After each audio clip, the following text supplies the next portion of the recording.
Hello everyone, so we'll be continuing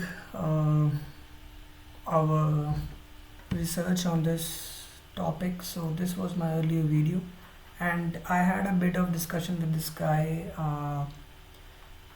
and we had a lot of discussion on the existence, the basically the concept which I was trying to defend.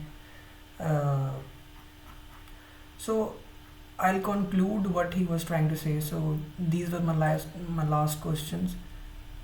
So I said that if every aspect of the universe structure from its law to its entities arises from some conditions or causes, uh, and that's pretty much true because everything we see in front of our eyes in this current physical world, that is because of some force, conditions, laws being applied to it.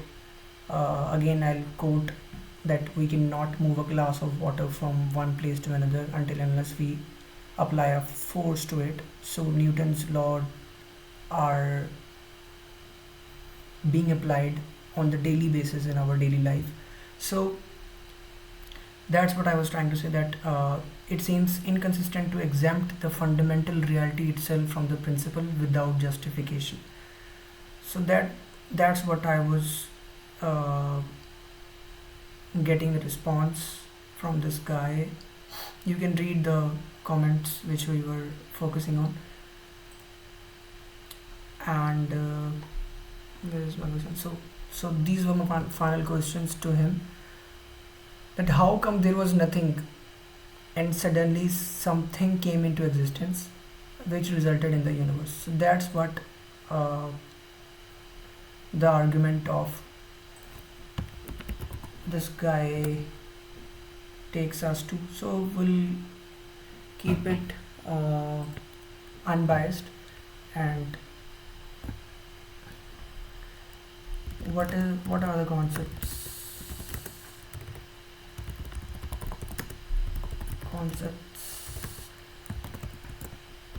ontological, uh, existence, and contingent. This is what I define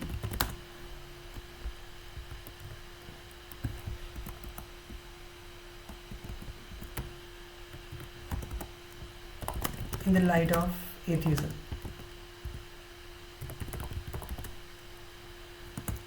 Sorry for my spelling mistake. Okay, so in philosophy, in context of atheism, which denies the concept of God or God, the philosophical concepts of ontological can be understood. So it's philosophical concept. It's not a law. It's not proven. In philosophy, ontological relates to the nature of being, existence, or reality. An ontological argument or concept typically deals with something that exists necessarily, but its very nature independent of anything else. Alright, so something exists from the start, from the very start. It just exists and it's independent. The classic example is the ontological argument for God's existence, which posits that God, as being of maximal perfection, must exist because existence is a necessary attribute of perfection. Okay, in light of atheism rejects the ontological argument of God existence, viewing it as a flawed or unconvincing. Atheists might argue the concept of a necessary being is incoherent or unsupported by evidence, as existence is not a property that can be deducted from a concept alone. Okay. Ontological argument rely on abstract reasoning rather than empirical observation, which atheists often prioritize. For example, an atheist might say that imagining a perfect being doesn't prove its existence in reality, as concepts don't necessitate physical existence. From an atheist perspective, nothing is ontologically necessary in the sense of self-existence being. The universe itself or its fundamental laws might be considered the closest thing to an ontological foundation, but even these are often seen as brute facts without requiring a divine cause. Okay. Contingent entity or truth is something that exists or is true but could have been otherwise. It depends on something else for its existence or truth. So it's dependent on something. For example, a tree is contingent because its existence depends on factors like seeds, water, and sunlight. That's pretty much a fact. So I'll try to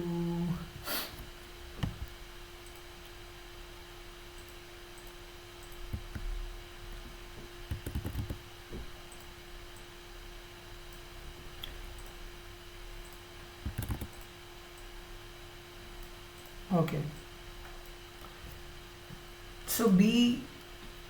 So whatever currently we are standing in, those are contingent things. So the world, the physical world which we are seeing through our eyes, uh, trees, uh, and then fruits. All right, and we can add more things. Uh,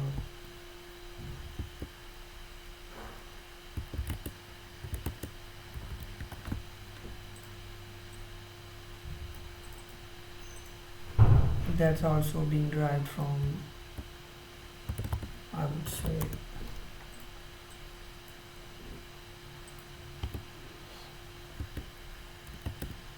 and then we create table, chairs, furniture,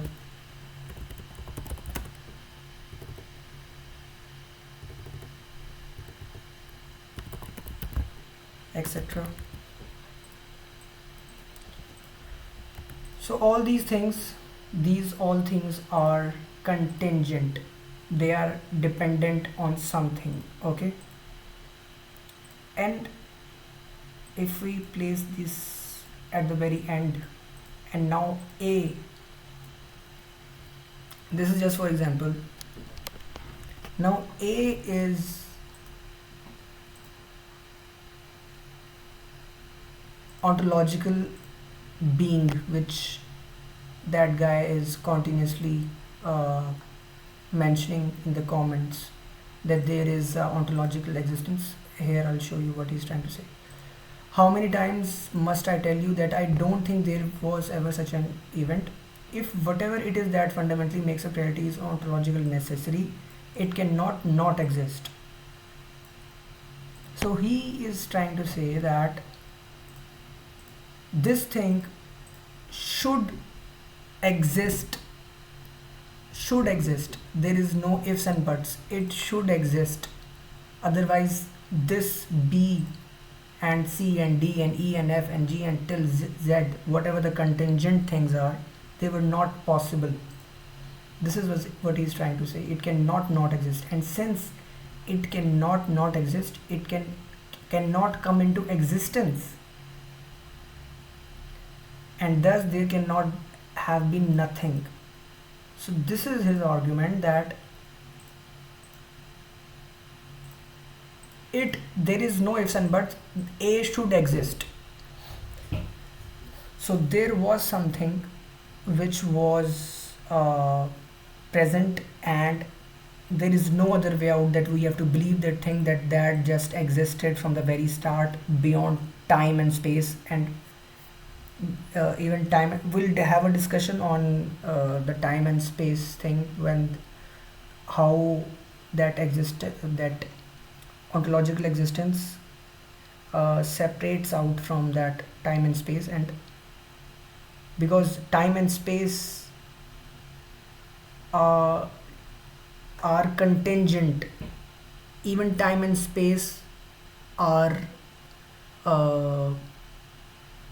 not, we cannot call those things independent factors. Okay, so we'll discuss that thing. So A is something which is beyond time and space, and it resulted in B, C, D, E, F, whatever whatever we are seeing in this current world. But my question still exists. This question still exists. That are you trying to say that something exists, something just exists? You are trying to say that A exists from the very start, why and how, but when I ask why and how, what the answer what I get is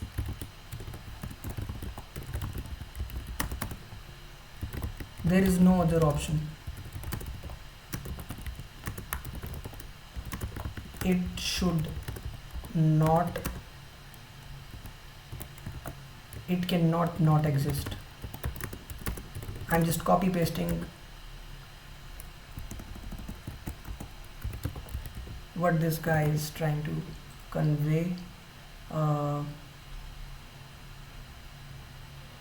Here it is. It cannot not exist as it is ontologically necessary. I'll also add that thing.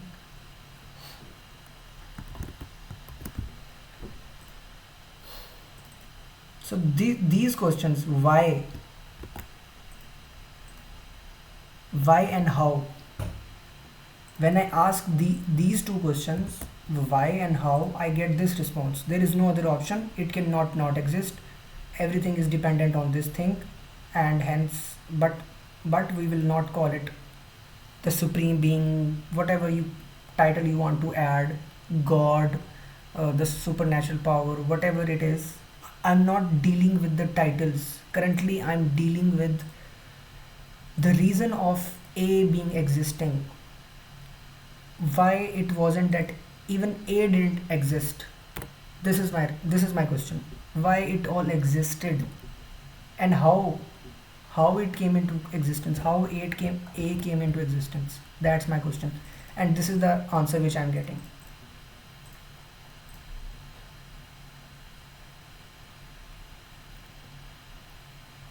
How many times must I tell you that I don't think there ever were such an event? So he is saying, so my question was, how come there was nothing? So this was my start, that I told him that initially, how come there was nothing and suddenly something came into existence? So this guy is totally negating that fact, that he doesn't think there ever were such an event, which means that he is saying that nothing to something never happened. There was always something. Okay? And that thing is not a reasonable answer. That is not a logical answer. My question is how that thing exists, and what could have been that it didn't exist. Why didn't happen that it didn't existed at all, but you are saying that it just existed? That's not a logical argument, I believe. So this just totally debunks the ontological concept, and as per the LLM, the Grok, even they are referring it as a philosophical concept, not a logical or a law derived by science or whatever. So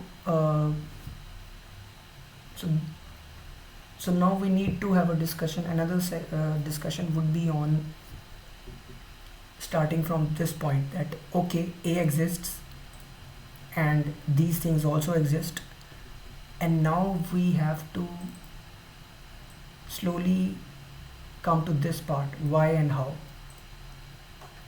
First we'll try to cover how, and then we'll move to the why part. So the more important thing is how. Thank you very much. I hope this clarifies the concepts. We need to think it very simply and use common sense. This is not rocket science. This is very easier concepts to understand. So these are not complex topics.